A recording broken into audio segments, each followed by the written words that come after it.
Welcome to Maha's Kitchen Secrets, where I like my food healthy, easy and quick. Today, again, super quick, super healthy and above all, delicious.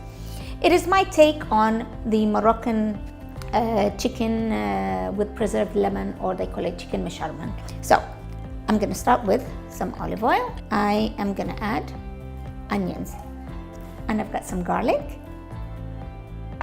and I've got some ginger. I'm going to let that saute just for a little bit, then I'll start assembling all the other ingredients on top. I've mentioned before, when you're using a terracotta, anything terracotta, you always have to have a diffuser under, which is a piece of metal which has holes in it, and it helps distribute the heat. I have here chicken around like 1 kilo, preserved lemon. I'm just going to take the pulp for now, and then at the end I will add the skin. I don't throw anything away. I'm going to chop that. I have a bowl of warm water.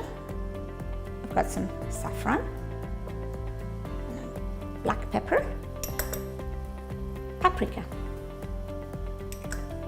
and I've got cumin. And that I will be pouring over the chicken. Cinnamon stick, 1, that can go in and saute.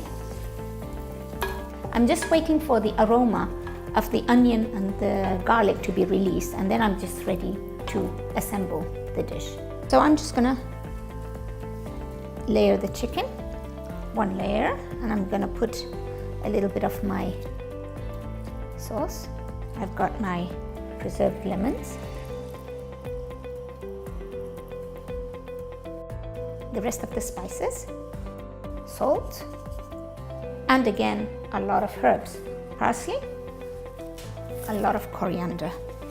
You're going to say it's a lot. Yes, it is, but this is where the flavor is.